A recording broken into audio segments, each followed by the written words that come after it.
जीव गति रूप असमान जाति पर्याय। तो असमान जाति पर्याय मतलब समझिए ना, एक आत्मा होता है और आत्मा के साथ क्या होती है कि आत्मा के साथ जो भी दो पर्याय एक द्रव्य पर्याय होती है और एक द्रव्य पर्याय है। तो एक दो द्रव्य की पर्याय, कितने द्रव्य की? दो द्रव्य की पर्याय जो है उसको क्या कहते हैं?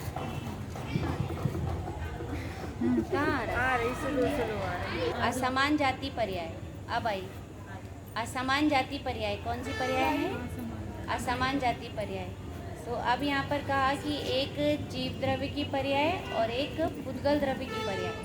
तो दो पर्याय से मिलके जो पर्याय बनती है उसको क्या बोलते हैं? असमान जाति पर्याय। आया समझ? एक जीव की पर्याय और एक पुद्गल की पर्याय, दो पर्याय मिलके बनती है उसको क्या बोलते हैं? असमान जाति पर्याय। तो ये असमान जाति पर्याय कौन है कि शरीर हुआ कौन? पुद्गल द्रव्य का समूह। शरीर किसका समूह है?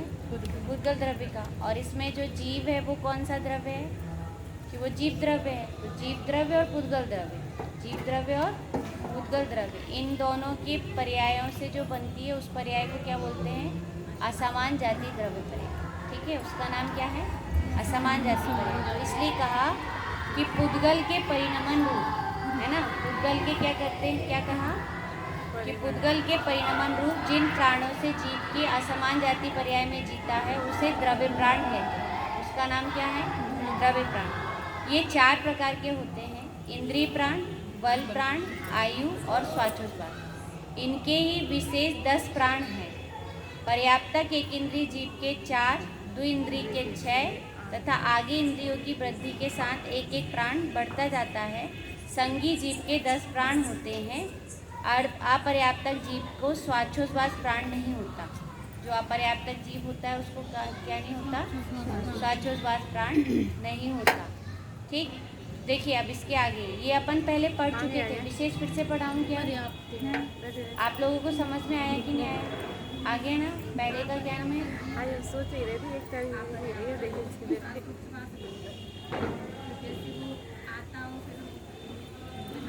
बस प्रारंभ नहीं हुआ ऐसा नहीं, प्रारंभ तो हुआ पर पूर्ण नहीं हुआ। हर एक चीज़ में क्या है कि प्रारंभ तो होता है लेकिन पूर्ण नहीं होना।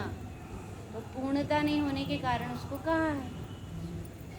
ठीक, देखिए अब आगे चलिए। तो दीदी बच्चा कभी कभी पेट में रहता जो वास्तव में देखे तो क्या है कि जैसे ही गर्भ में जीव आया, तो गर्भ में जीव आता है तो आते ही उसकी 6 पर्याप्ति तो प्रारंभ हो जाती है। जैसे खल भाग और पंख भाग खर भाग और रज, वो आपने बताए थे रज और वीर्य। खल भाग और क्या बोलते हैं उसको? खल और एक और वो नाम भूल गई मैं भी। रस भाग। खल भाग और रस भाग। खल भाग और रस भाग जैसे ही मिलते हैं तो मिलने से तुरंत ही क्या हो जाता है? जीव आ जाता है। देखो थोड़ा सा बना के बताओ। रस भाग कौन कौन सा भाग होता है? खल भाग और रस भाग। खल भाग से हड्डियाँ वगैरह बनती हैं। खल भाग से क्या बनती हैं? हड्डियाँ। और रस भाग से क्या बनते हैं? खून पीप वगैरह बनता है। तो कोई भी यहाँ पर ये देखिए कि गर्भाशय में कोई जीव है ना, तो गर्भाशय में जैसे जीव होता है तो उसने क्या प्राप्त किया? उसने खल भाग प्राप्त किया और रस भाग प्राप्त किया। तो जैसे ही उसने खल भाग और रस भाग को प्राप्त करता है तो खल रस भाग को प्राप्त करने से ही वहाँ पर क्या हो जाता है कि उसकी यहाँ पर पर्याप्ति शुरू हो जाती है। तो पर्याप्ति कितनी होती है? 6 की पर्याप्ति 6 होती है।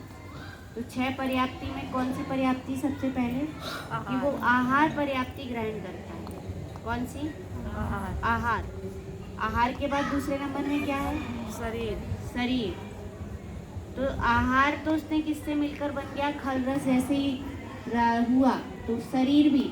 अब ये कहना है कि खल रस जैसे ही शरीर ग्रहण किया तो ये तो बहुत बड़ा बना दिया इसका। अपन यदि कितने बनाए? इसके 6 बनाए तो 6 में क्या होगा कि मात्र एक इतना सा अंडाणु और उसमें एक शुक्राणु, इतना सा जैसे ही उसमें क्या हुआ कि ग्रहण हुआ तो ग्रहण होते ही वहाँ पर कौन आ जाता है? जीव आ जाता है। कौन आ जाता है वहाँ पर? जीव आ जाता है। तो जैसे ही आहार पर्याप्ति हुई और आहार पर्याप्ति के बाद फिर दूसरे नंबर में क्या आ जाती है? शरीर पर्याप्ति। तो आहार पर्याप्ति उसने एक समय में ही प्राप्त कर ली। ठीक है। और उसी समय में किसको भी प्राप्त किया? शरीर पर्याप्ति। और शरीर पर्याप्ति के बाद फिर तीसरे नंबर में क्या है? इंद्रियां। तो इंद्रियां भी उसके क्या होती हैं? कि इंद्रियां भी होती हैं। तो आहार हुआ, शरीर हुआ, इंद्रिय हुई, और आहार शरीर इंद्रिय के बाद फिर क्या है? मन और स्वास्थ्य। श्वासोच्छ्वास है। तो अब ये कहना है कि ये जो श्वासोच्छ्वास है, तो ये श्वासोच्छ्वास किसको? अपर्याप्तक जीव को नहीं होता। किसको नहीं होता? अपर्याप्तक जीव को नहीं होता। तो ये कहना है कि उसने आहार शरीर इंद्रिय श्वासोच्छ्वास, जबकि ये सारे के सारे एक समय में ही ग्रहण हो जाता है, तो उसका टाइम इतना कम है, इतना कम टाइम है कि हम सोचे कि वो जीव वहाँ पर रहा या नहीं रहा, तो वो वहाँ पर उसके वो तो ग्रहण होते ही मर गया। मतलब ये कहें कि उसने जन्म लिया और जन्म लेके ही उसका क्या हुआ कि वो पेट में जन्म हुआ, और जन्म लेते ही उसका क्या हो गया कि वो नष्ट हो गया, उसका नाश भी हो गया। तो जन्म लिया और जन्म लेके नाश को प्राप्त हो गया, तो वो जीव अपर्याप्त, मरण भी हो गया। जन्म हुआ और उसके बाद ही थोड़ी समय में क्या हो गया? मरण ही हो गया। अपन कहें वो उतने समय में किससे जिया? तो वो तो आया ही था और आते ही चला गया, इतना कम टाइम। मतलब बहुत ज़्यादा समय की बात नहीं है, वो जो थोड़ा सा समय है तो उसमें ही है। अब जैसे आप भी ये कह रही हो कि वो जैसे ही पेट में आ जाते हैं कई बच्चे, तो कई भ्रूण तैयार होते हैं। जैसे अपन ने कई बार देखा होगा आप लोगों ने, ये जो रहती है वो कैसी होती है, इसकी प्रोसेस 9 महीने जो चलती है। तो 9 महीने में प्रोसेस कैसी होती है कि पहले तो ये ऐसा अंडाणु और शुक्राणु एक हुआ, इतना होता है। फिर दूसरे नंबर पे क्या होती है कि उसकी प्रोसेस की जरा सा एक इतना बड़ा होगा और एक इतना बड़ा होगा, ये होगा। फिर उसके बाद क्या होगा कि यहाँ पे निश्चित हो जाएंगी। फिर तीसरे में क्या होगा कि फिर ये थोड़ा सा और बड़ा होगा, और यहाँ से ऐसे करके क्या हो जाएंगे कि ये इंद्रियां, थोड़ी सी इंद्रियों के अंग निकल जाएंगे, है ना। तो ये शरीर और इसका ये गड्ढा बन जाएगा, यहाँ नाक का गड्ढा बन जाएगा, यहाँ मुंह का बन जाएगा। मतलब देखने में तो ऐसा लगेगा कि अभी, इसीलिए कहते हैं ना वो जैसे कुछ जैसे भूत ही हो। मूर्तिकार बनाता है ना जब वो स्टेच्यू होता है, वो अपन देखते हैं ना, तो वो देखने में दिखेगा कैसे? जैसे भूत जैसा दिखेगा, है ना। कि वो क्या दिख रहा है कि आंखों में गड्ढा बन गया है अभी। तो इंद्रिय पर्याप्ति पूर्ण होने तक भी, इंद्रिय पर्याप्ति जब तक पूर्ण नहीं होती, इंद्रिय पर्याप्ति प्रारंभ तो हो जाती है लेकिन क्या नहीं होती है? पूर्ण नहीं होती। तो वो जो पूर्ण होगी, तो पूर्ण होने के पहले तक कि उसमें क्या होगा कि उसमें बस ये प्रोसेस चलेगी। ये प्रोसेस बाहर तो ये तो महीने में हो जाती है, ये तो एक समय की बात कह रहे हैं। यहाँ पर्याप्ति की जो बात है वो किसकी बात है? कि एक समय की, एक समय में क्या हो जाती है? आहार शरीर इंद्रिय श्वासोच्छ्वास, और उसके बाद कौन हो जाती है? भाषा और मन। क्या क्या हो जाता है? भाषा हो जाता है और मन हो जाता है। तो ऐसे यहाँ पर ये कहना है कि ये 6 पर्याप्ति तो एक समय में प्रारंभ हो जाती है। कब प्रारंभ हो जाती है? इसी समय प्रारंभ हो जाती है। जैसे ही वह मिला और मिलते ही क्या हो जाएगा, और जीव वहाँ पर आया और जीव ने वहाँ पर जन्म पाया। तो जैसे ही जन्म पाया तभी उसके क्या हो जाएगी कि ये 6 पर्याप्तियाँ प्रारंभ हो जाएंगी। 6 पर्याप्तियाँ एक साथ प्रारंभ हो गई, एक साथ प्रारंभ हो गई, लेकिन पूरी कैसे होंगी?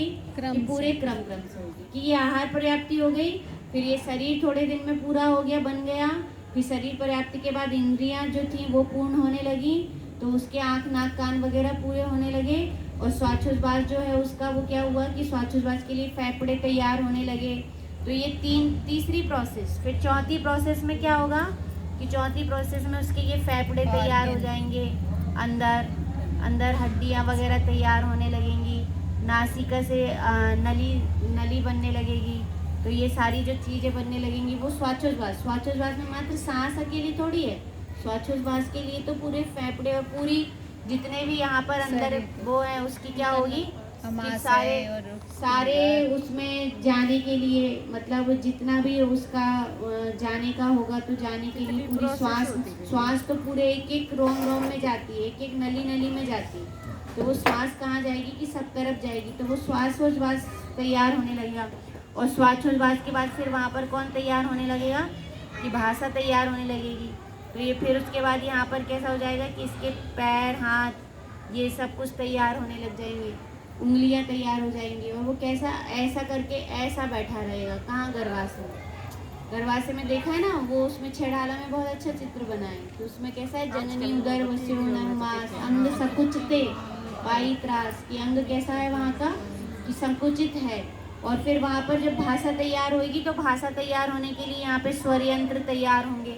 ऐसा होता है स्वर यंत्र, एक ऐसी बड़ी वो रहती है और एक बीच में ये होती है, और इसमें क्या होती है, झिल्लियाँ होती हैं। और इन झिल्लियों से क्या होता है कि जब अपन बोलते हैं तो ये कंपित होती है। ये झिल्लियाँ क्या होती हैं, कंपायमान होती है। और इनके कंपायमान होने से और फिर क्या ये साउंड निकलता है। ये अपने गले में जो यहाँ है ना, यहाँ देखो बोलते समय कंठ। हाथ रखो या कुछ कंठ। रखो तो वो वहाँ से वो वहाँ से रुकता है, क्योंकि यहाँ पर क्या होता है कि यहाँ पर स्वर यंत्र है। उसका नाम क्या है, स्वर यंत्र। तो वो स्वर यंत्र की झिल्ली यहाँ पर है, और वो स्वर यंत्र से क्या होती है कि वो कंपायमान होती है, और वो उसकी वायु से, वायु जो होती है उस वायु से क्या होता है कि बाहर आवाज़ आती है और आकर कहाँ पर कि तालू में और यहाँ सब जगह पे जाके और वो लगती है। तो ये हो गया कि वो ये 3 हुई। और इसके बाद क्या हुआ कि इतना तैयार हो जाएगा भाषा के लिए। और इसीलिए कल कहे थे ना कि छोटे छोटे बच्चे होते हैं, पर वो बच्चे कैसे नहीं बोल पाते कि वो तब तक नहीं बोल पाते। माता पिता को बहुत टेंशन रहती जब तक बच्चा बोल नहीं ले, नहीं तो क्या कहीं गूंगा तो नहीं है, अच्छे से बोल रहा कि नहीं बोल रहा, बोल क्यों नहीं रहा। किसी ने 1-2 बार ही बोल दी कि इतना बड़ा हो गया अभी तक नहीं बोल रहा, तो सब लोगों को क्या हो जाती है कि विशेष चिंता हो जाती है कि पता नहीं कहीं गूंगा तो नहीं निकल रहा। तो इसलिए क्या हो गया कि वो भाषा होती है। और भाषा के बाद फिर 8 वर्ष की उम्र में, कितने वर्ष की उम्र में, 8 वर्ष की उम्र में जब बड़ा हो जाता है, तब बड़े होने पर क्या होती है कि मन पर्याप्ति पूर्ण। 8 पंखुड़ियों वाला। 8 महीने में 8 महीने में नहीं, 8 वर्ष में पूर्ण होती है मन 8 पर्याप्ति। पंखुड़ियों वाला ऐसा बोलते हैं। मन पर्याप्ति जो पूर्ण होती है वो कब होती है, 8 वर्ष में होती है वो।